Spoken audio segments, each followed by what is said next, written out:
and I took Lake City by quote-unquote $1 billion in the play-in game. On the North Idaho Prepcast, we're all about that North Idaho life.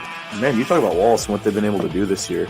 Quietly just being, the steady stalwart up north in District 1. They've been dominant. From Bonners Ferry all the way down to Grangeville, we tackle the biggest stories in North Idaho sports. This Genesee team is for real. We know we saw it last year. They're I think in the driver's seat to repeat. It's the North Idaho Prepcast with Ryan Scaggs. That's right. Welcome in another edition of the North Idaho Prepcast here on IdahoSports.com, talking the biggest stories week in, week out in Districts 1 and 2 here in the great state of Idaho. The North Idaho Prepcast is brought to you by Cornerstone Insurance Northwest, licensed in Idaho, Washington, Oregon, Montana, and Oklahoma, and pretty much anything you need insured. Obviously, home and auto, but also things like airplanes, Airbnbs. One time somebody's voice was actually insured by Cornerstone Insurance Northwest. So, literally anything you could need, you can find with Cornerstone Insurance Northwest. Okay. My name is Brandon Baney. Let's bring on our North Idaho expert, Ryan Scaggs. What's up, Scaggs? What's going on this morning? Not too much. I'm trying to figure out the lighting in my room. In my office here, I don't have it any different than normal, but I've got kind of an orange tint. Yeah, you're missing a blonde wig. Listen! Yeah. Orange man bad. And now let's move on. We can talk basketball. They're good, but not great. Yeah, we're going to get flagged, throttled by YouTube. Hey, friendly reminder, you can catch the North Idaho Prepcast on the IdahoSports.com YouTube channel, Facebook page, and X account. We do it live every Wednesday morning, right after 10 a.m. Pacific time. Of course, you can watch it on replay anytime at those destinations as well. You can also listen to the North Idaho Prepcast at IdahoSports.com, along with wherever you download and subscribe to podcasts, Apple, Spotify, Stitcher, etc. Okay, we always start the North Idaho Prepcast, Ryan, with a quick look at wrestling. We did have the Matt Chat Prepcast Tuesday night. That is our standalone wrestling-only show where a couple of standouts from North Idaho, Aiden Yearout from St. Mary's, went 10-0 at the North-South Duels hosted by Clearwater Valley, and in the process picked up career win number 100, which is awesome. I also just got an email because we're asking for the Matt Chat Prepcast. Hey, if you've got an athlete that's crossed that 100 win mark for their career, let us know. I literally just got an email like 10 minutes ago from one of the coaches at Kellogg. They have 3 wrestlers that have hit 100 at Kellogg. Ricky Harrelson hit 100 wins at the Clearwater Classic. Chase Scribner hit 100 at the Clearwater Classic. And then Wyatt Story hit 100 wins this week. And we will give all of them their flowers again on next week's Matt Chat Prepcast. But also, hey, want to give them a little love here on the North Idaho Prepcast as well.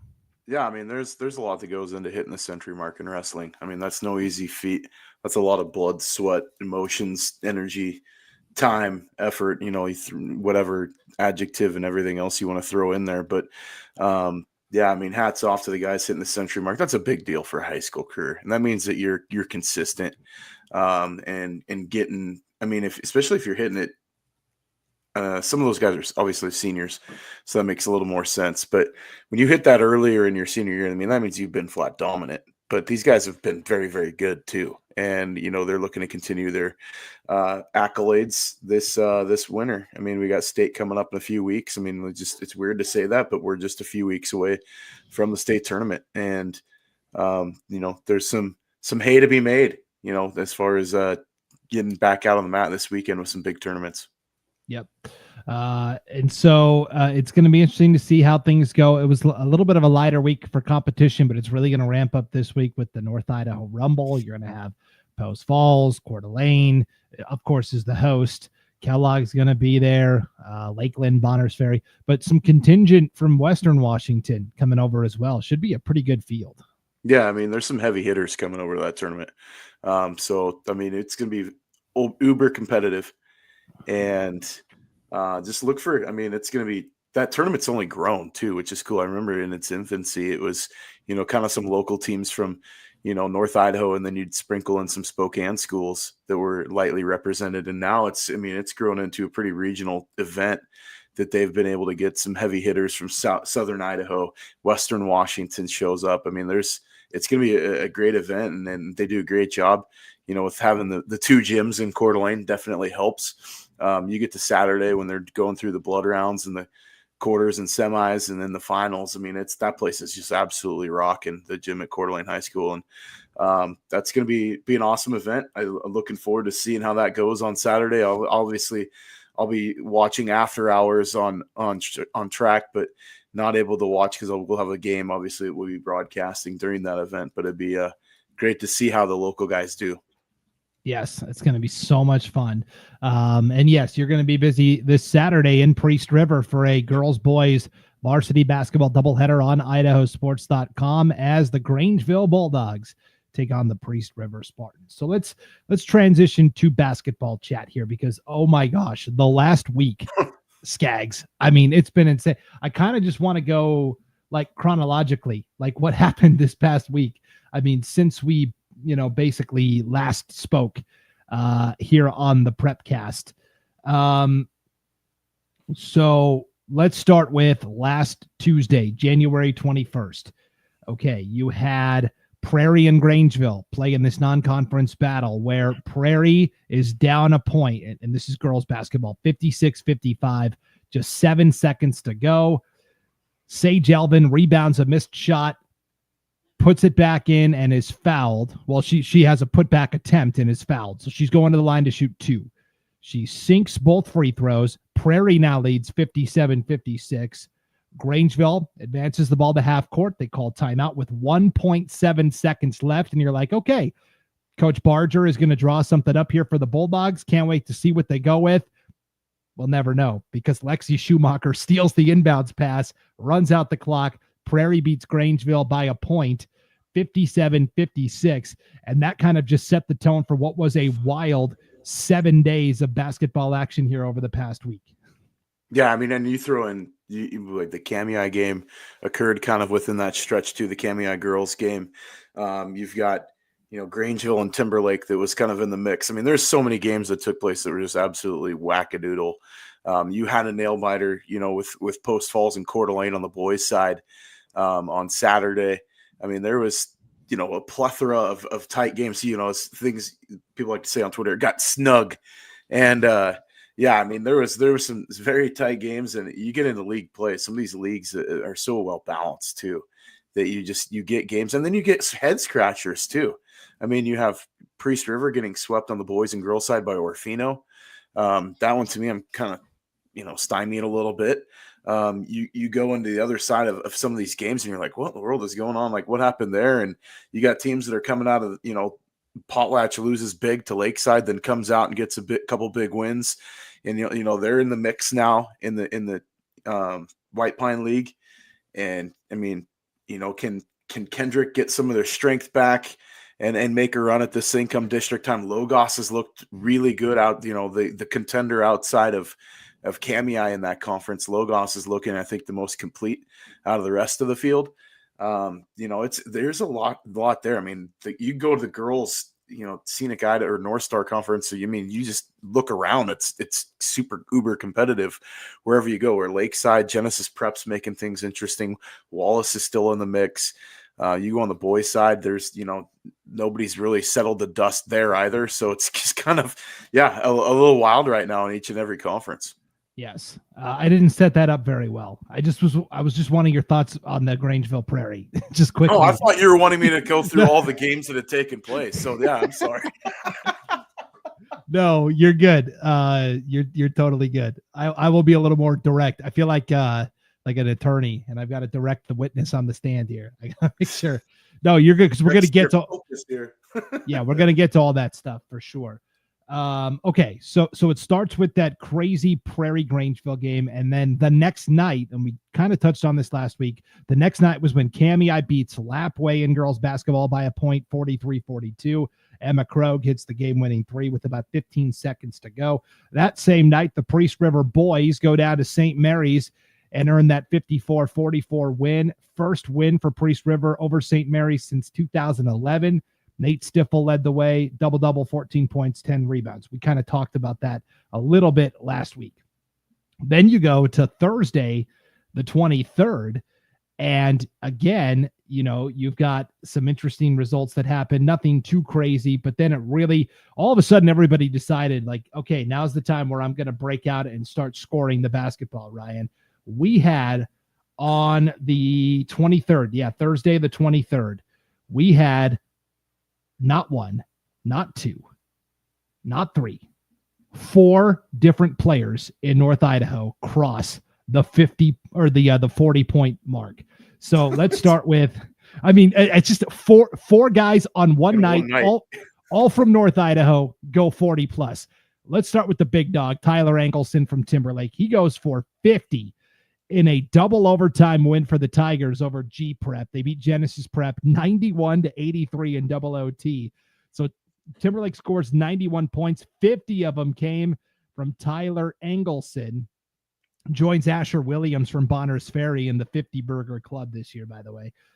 Max Simpson scores 22 for Timberlake. Just double overtime. Engelson, 50 points. We don't get to talk about him as much because Bonners Ferry, is so good, so dominant. Yeah. But Timberlake, is also very competitive. Yeah, and and you look at Engelson, he's one of the more complete players. And so, he holds his own in his own right as far as basketball prowess. He just may not be, like you said, it's that conference. You got Bonners Ferry, the juggernaut, sitting right there in front of you. You're not going to get the notoriety necessarily, but he's a great player. And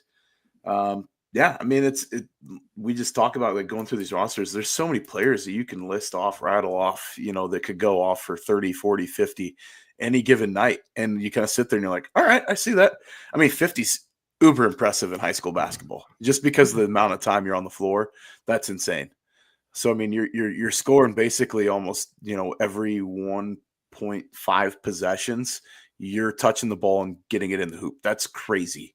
And so, you look at what guys are and gals are able to accomplish right now. I think that screams, we're seeing kind of the transition. I think we used to see a really heavy defense.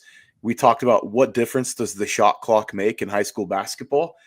We're starting to see the fruits of that, I think, because it's speeding up the offensive tempo. You're going to see a lot more of this for years to come, in my opinion, especially as, the players are, let's just be real. Skill-wise, basketball players I see getting better. That we've had a lot of great players, don't get me wrong, in the past, but I just see there's more players playing, from an earlier age, that the skill set is developing earlier on, that we're going to see more and more of this. Especially with the addition of the shot clock. Yeah, and you can still work the clock. When we talk about the Post Falls boys and their 48-46 win over, or 44-42 win over Coeur d'Alene, that's a classic example of you can still work the clock and keep it a low possession game in your. It's like a Tony Bennett game. Yeah. Yeah, for sure. Okay, so that same night, Tyler Engelson last Thursday scores 50. We had 3 other guys hit 40. Christopher Moore from Kootenai hits 40 in a 61-31 win over Mullen. Seamus Wilson hits 40 as Logos defeats Kendrick 83-55. And then Everett Lovell scores 40 for Potlatch as they beat Troy 71-48. Which of those 3 was most impressive to you? I think I would say Seamus Wilson, just because of the competition. Kendrick's a really good team, and Logos beat the brakes off of them. And, that's an impressive, you got Kendrick's got size. He's doing it with guys in his face too. That's the thing. He's getting, shots up, dribble penetration, shot up, getting a screen and roll, putting the ball up, put it in the hoop. He's just hitting it a high mark. That's an impressive feat because Kendrick's a really good team. Yeah. And then that same night, this all happened last Thursday, Scaggs. You had the 4 boys players all hit 40. And then you had just another crazy game on the girls' side involving who else but Grangeville. 2 nights after they lose by a point to Prairie, when they throw the ball away on the inbounds, they are hosting Timberlake in a non-conference battle. These are 2 teams that could win the state championship at their respective levels this year. Yep. 0.9 seconds are left, 9/10 of a second in regulation. Grangeville is trailing 45-42. Addison Vanderwall puts up a shot. She's fouled. She's going to the line to shoot 2. Only 9/10 of a second left. Grangeville is down 3. So Vanderwall makes the first. Then, because they're down 2, only 1 free throw left, they go for the old intentionally miss, hope and pray we get a rebound and put it back in. That's exactly what happens. Vanderwall intentionally misses. Karis Barger gets the rebound and scores as time expires.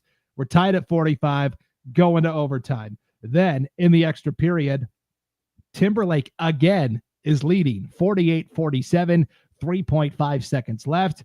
Barger puts up a 3 and is fouled.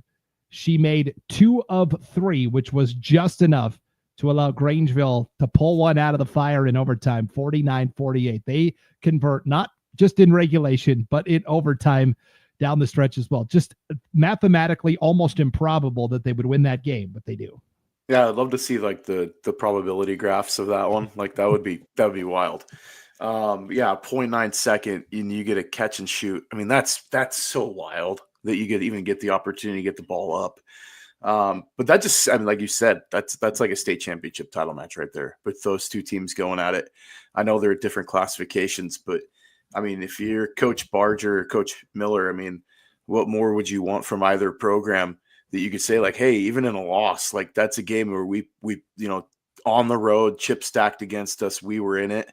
You could probably go back and see things on film. I'm sure that they'd be like, here was our opportunities we missed. But where and your Coach Barger, you're looking at like, man, this is we snatched victory from the jaws of defeat and found a way to win. And that's a huge lift for a team like Grangeville with so many returning starters from last year going towards the state playoffs. I mean, they got district play coming up, and then you got state. And I mean, if they win, obviously they've got to win districts first. But this is a team. I mean, that's the type of pivotal moment that you can hinge your season on and look at going, here we are. Let's go ahead and take care of business. We know we can play the best of the best, and we go toe to toe. Let's do it. Timberlake, they're going to be in a tough conference in classification too. I mean, that Bonners Ferry is really good. They pushed them last year. They don't get talked about, but like Timberlake, I think can use and learn from this too. I mean, that's a really good team that they lost to, but they can go into games if it gets tight at state, saying like, "Hey, we've been here before. Let's rise above it." Yes. So that all happened on Thursday. Instant classic overtime game for girls. 4 guys hit 40 and 1 hit 50. That was all on Thursday. The next night, Friday night. Wait, there's more. Yeah, seriously. Friday night, Coeur de Christ is playing in Kootenai. They're in Harrison. They're playing Kootenai. Final score, no overtimes. So we saw Timberlake and Genesis Prep get to like 91-83 in 2 overtimes. This was just a regulation game. 91-81. Coeur de Christ wins in regulation. Ryan, Ben Connelly scores 51 points for Coeur de Christ in the victory. Becomes the 3rd player from North Idaho to eclipse the 50-point mark this year, along with Asher Williams from Bonners Ferry and Tyler Engelson from Timberlake.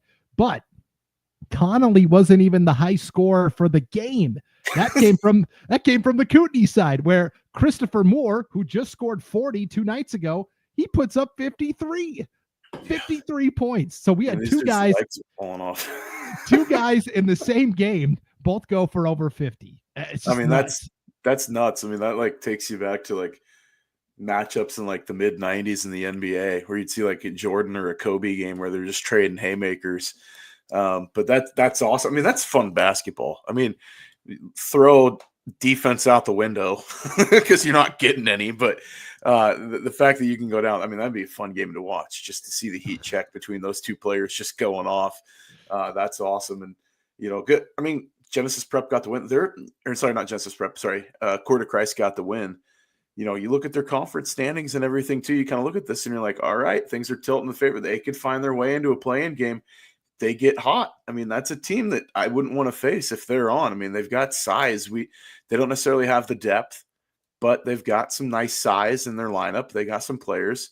I think they're in a playoff situation this year. I don't know if they actually get this a locked-in bid to state. You could correct me on that one, but since your bracket's Baney. But yeah, I mean, I just look at that but like you can't count out Kootenai either if they're able to go off for 50 from more and being able to play like that. If they clamp things down on defense, that's wouldn't be a shocker from either of those teams to come out of districts and find their way to where they can find a way position to play at state. Yeah, so this year they get a half bid to state. Yeah, that's what I thought. Whoever is the league champ has to play, I believe, the second place finisher from the White Pine League, which honestly, that's a winnable game. I mean, you're looking at probably like Deary or like Timberline maybe. Somebody. I mean, I don't know. The way they score the ball, both teams, I'd give them a fair shake. Okay, so that same night, Friday night, you mentioned Genesis Prep. They did get a win in Wallace, 53-52. Wallace has a shot at the game-winning layup as time expires. Rims out. So G Prep wins by a point on the road in Wallace, 53-52. Just further adding to the most incredible week of basketball I've ever seen in one region of the state. Saturday, Scaggs. These were games we had on IdahoSports.com. Coeur d'Alene playing Post Falls, rivalry game. I was there on the call. It was a very cool day at Post Falls. It was senior day for the Post Falls girls. Coeur d'Alene comes out and gets a pretty convincing win. By the way, Coeur d'Alene girls look pretty good. Carissa Wallace was our IdahoSports.com player of the game. 16 points, 15 of them from the three-point line. If she is shooting the ball from the perimeter and Kelsey Carroll is getting double-digit rebounds like she did in that win, and then Brooksley Colvin's just doing her thing. I mean, that is a tough three-headed monster to solve. And Lexi Wheeler, the freshman point guard, is getting better and better with each passing week as well. Now, Coeur d'Alene's not deep. They play 6, sometimes 7 girls. But man, they get a lot out of those 6 or 7 players. It's really good. So yeah, and Kelsey Carroll, I think, is a difference maker on both ends of the floor. I mean, we saw her in the state championship game last year, really turn the tide for the Vikings in that game. And I mean, if they're able to shoot well from the perimeter, get nice dribble drive from Colvin, and then you've got Kelsey, ready to clean things up on the boards. I mean, that's, like you said, that's a matchup nightmare where you can't just focus on any one spot. Yep. Then the boys game. This was fun. Coeur d'Alene led almost the entire first half. They had a lead at halftime of 26-18. So they had an 8-point lead at halftime, but that third quarter, Post Falls outscores the Vikings 18-7. And you could feel the momentum shifting. Post Falls slowly kind of assuming control of the game. Gets to the fourth quarter. There is like 7 seconds left. Coeur d'Alene is down 1. Caden Simmons gets fouled. He's going to the free throw line for the Vikings for 2 shots. He is shooting and so if you've never been to the arena, which is Post Falls High School's gym, it's a little unique in the fact that they actually have seating in all 4 sections of the gym. Most gyms just have seating on the 2 walls and the baselines. There's nothing. At Post Falls, there is seating on that baseline. That's where the student section is, kind of like college, where Caden Simmons is having to shoot free throws against that student section. They've all got these big fat heads of Coach Mike McLean on these sticks. They're waving them around like maniacs. Simmons misses the first, makes the second to tie the game up at 42-42. Then there's a foul committed at half court with like 3.5 seconds left. So Post Falls is inbounding at midcourt with like 6 seconds to go. They inbound it to Jackson Lisney, and he takes it from the midcourt stripe to the right block and scores as time expires. 44-42. Post Falls walks it off thanks to Lisney, the hero. He finished with 13 points to lead the Trojans in scoring. Send out Mike McLean with a nice win. He was honored before the game because he is retiring at the end of the season. They gave him a little plaque, and it was a cool ceremony. And so, again, Post Falls just finds a way. They played at their tempo, won the game, sweep Coeur d'Alene for the season. So Coeur d'Alene has been swept by Lake City and by Post Falls this year. The Vikings almost certainly will be the number 3 seeded districts. They still have the potential, but when I look at the team, there's just something off. And they have talented players, but sometimes they don't play as a unit. And Post Falls, you can tell, plays as a well-oiled machine and a strong unit. Yeah, and I mean, and you look at Coeur d'Alene, they go and beat Lewiston. So Lewiston was, that's the first loss they've taken in, since they lost to Bonner's Ferry at the Avista tournament. So I mean, it's not like this Coeur d'Alene team is bad, like you said, and I don't know if the whole equals the sum of the parts. I think because, like you said, that position-wise, they've got some great position players. I mean, you look at individual spots, like with, Simmons and Wheeler and all the other guys that are out there on the floor. Like they've got some really good dudes. They've got to be able to play cohesively as a unit. They've got to figure that out. And I know that they don't play real deep off their bench, but they've got to find a spark to where, they could play together. Talent-wise, I mean, we saw that coming into the year, they were picked to like challenge, like as one of the top teams in the state. Like I don't so the talent wise, it's there. They've got to be able to put the pieces together to finish this thing out. I mean, they're not out of it by any means because you got to go through the district tournament. I think they can get some wins, but I'm not going to favor them necessarily just because, like you said, I like Post Falls as a complete unit. I like Lake City too. I think Lake City's got some really nice pieces in their team too. So that conference is competitive, though. I mean, it really is. Getting a win over Lewiston, can that be the lift for Coeur d'Alene to get this momentum moving into the postseason? See, and I think it's the opposite. I think Coeur d'Alene plays too many guys. They play 9 or 10 guys a night, and it's hard to have a defined role on the team. Like a lot of coaches will tell you, hey, we play 8 guys, and really, ideally, it's like 7.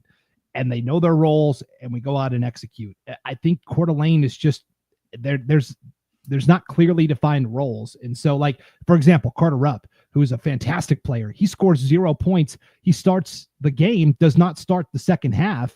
Yeah. He's on the bench in crunch time. They bring in Stockton Montague, a senior who was ice cold in crunch time. Now he hits a big 3 to get Coeur d'Alene back in the game. But this is a guy that's coming in ice cold off the bench, hadn't played much in the second half. And it's almost like there's too many guys playing. Yeah, and I would equate it kind of if you look at like how Gonzaga was set up for that stretch for a couple weeks where they dropped the game to Oregon State and then they dropped the game to Santa Clara where they just played everybody. They're kind of throwing spaghetti at the wall, seeing what lineup worked. And, finally you kind of had to shake the tree a little bit and just go outside the box and find guys.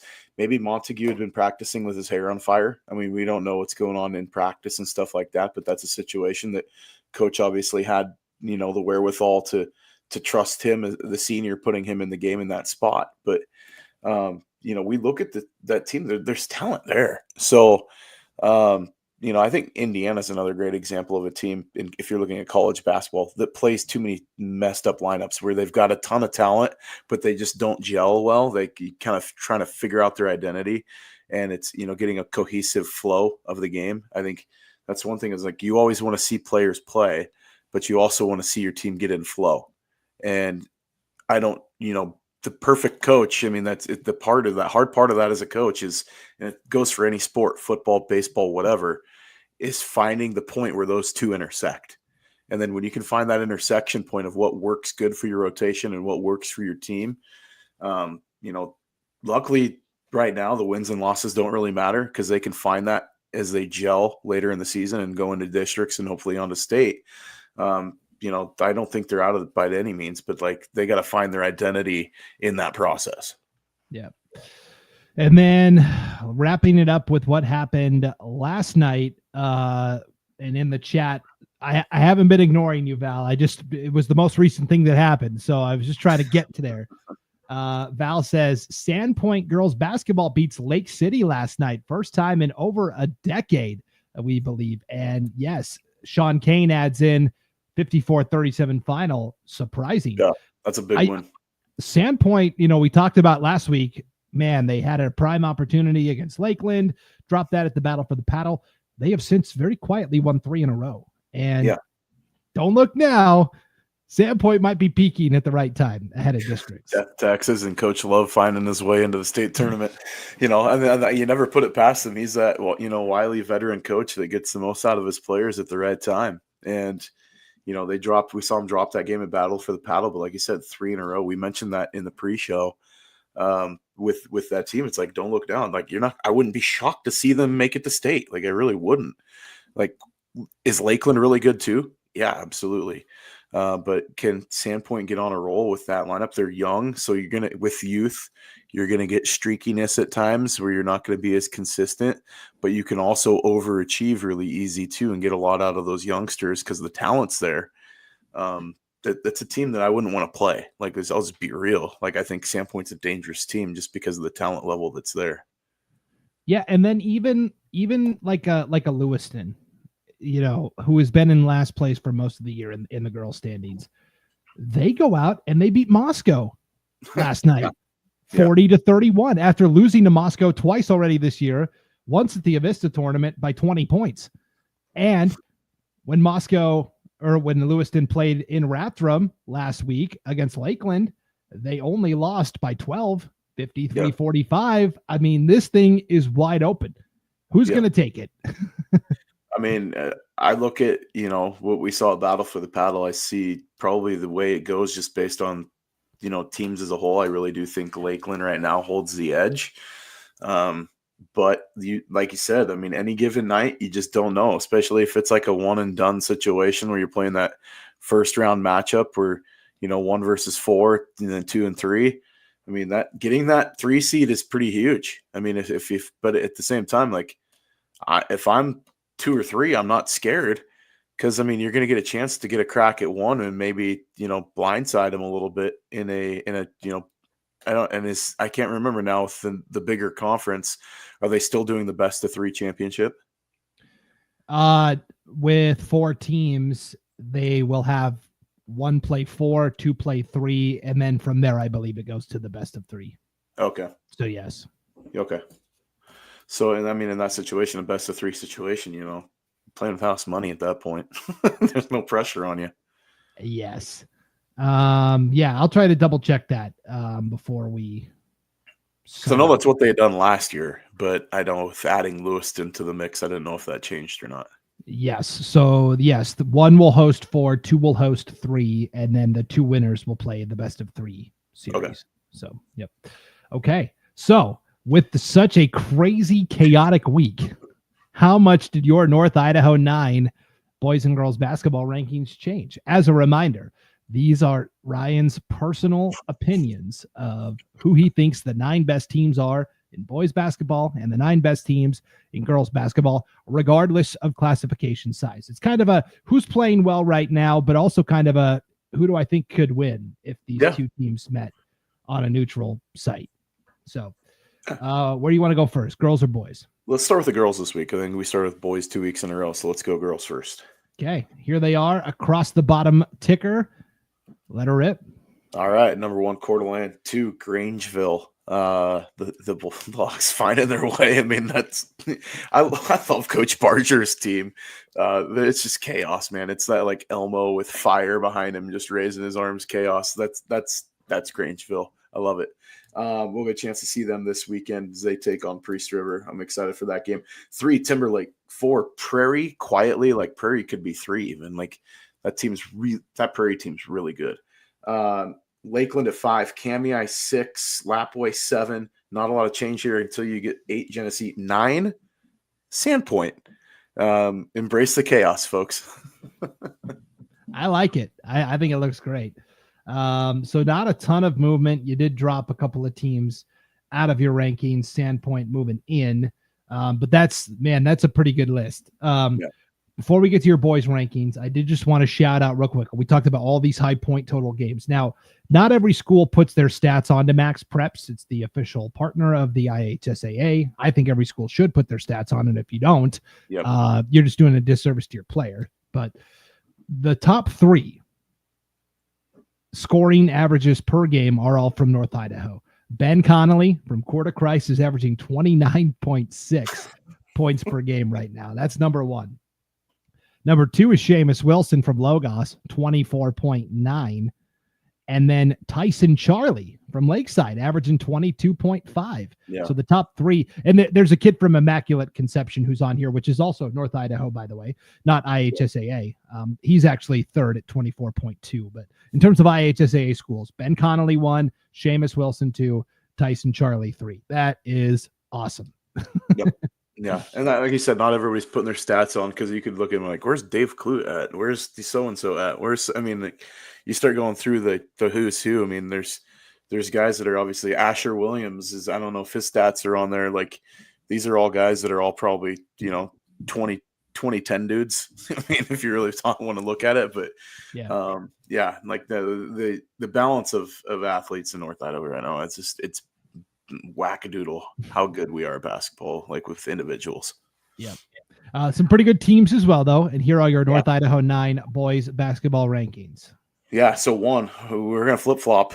Post Falls 1, Bonners Ferry 2, Lake City 3, Kamiah at 4. I've got Lakeside at 5. Logos stepping in at 6. Lewiston drops after dropping the game to Coeur d'Alene. They're going to be at 7. Potlatch jumps in at 8. Kendrick follows suit at 9. That's a pretty fair depiction. Who dropped out? Priest River dropped out. Don't lose to Orfino. I'm sorry. There's yes. Just real quick, that White Pine League, we kind of asked, hey, who was going to step up and assume that second spot behind Kamiah? It sure looks like Logos. I mean, the standings right now, Kamiah's 9-0, Logos is 7-2. Then you've got a hodgepodge. Kendrick and Potlatch are each 4-4. Prairie is 3-5. Lapway is 2-6.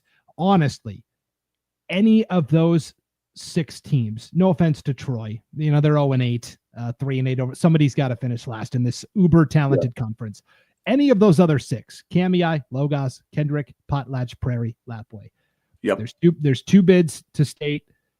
Any combination of those 6 could get it. I really think it's going to be who is playing the best when districts comes around.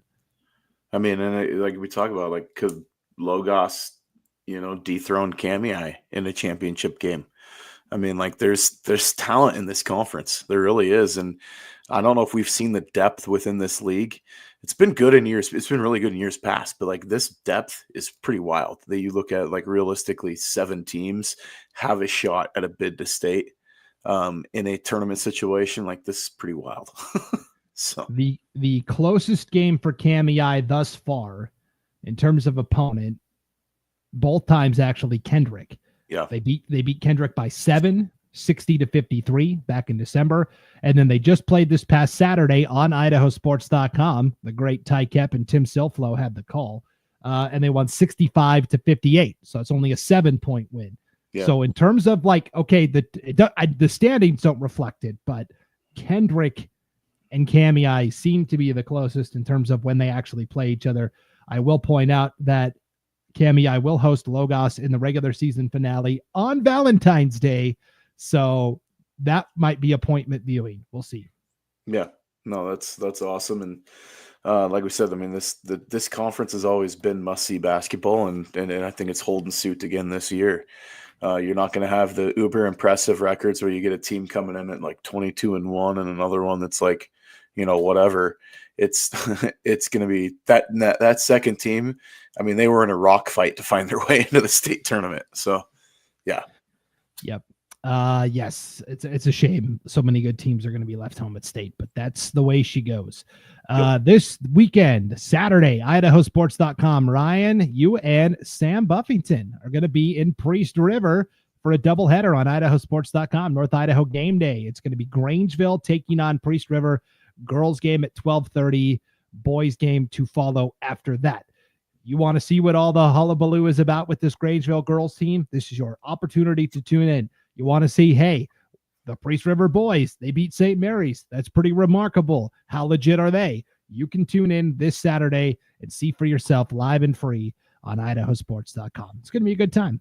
Yeah, no, looking forward to it. First trip to Priest River for a game. So we're looking forward to them hosting, and that's going to be a nice event and fun Saturday. Get a girls game. I think there's going to be like a half of JV basketball in between, and then the boys game. So it should be a lot of fun. Yeah, plenty of time to go get I believe, if I'm in, Priest River fans can correct me if I'm wrong, but I believe the gym kind of goes into the cafeteria, the lunchroom, and they can either close it off or leave it open. I could be wrong on that, but I think that's how their gym is set up. So it's a chance for me to go to Burger Express. Well, yes. And I love Timberline's gym in Weippe because in the corner is where the concession stand is. It's actually like in the gym, so you don't even have to leave the gym to like go get popcorn. It's all right there. So Yeah. It's kind of an interesting one too. But all right, well, that'll do it for this edition of the North Idaho Prepcast, presented by Cornerstone Insurance Northwest. You can go to cornerstoneinsurancenw.com for more details, and all your insurance needs will be handled there. Ryan, as always, thanks for hopping on and doing this. Yep.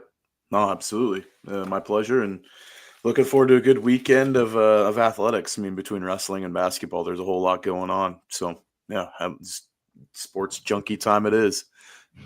Yes. Enjoy the competitions this week and weekend. Validation here from Val. I am correct about Priest River. Yeah, it kind of flows right into the cafeteria, so maybe it'll be open for you, Scaggs. So it's a cafetorium? Yeah. Yeah. Yes, a cafetorium. Yep. So, okay. Thanks a lot, Val, and everybody that tuned in here on IdahoSports.com. Enjoy the competitions this week and weekend, everybody. We'll see you back here next Wednesday for another edition of the North Idaho Prepcast on IdahoSports.com.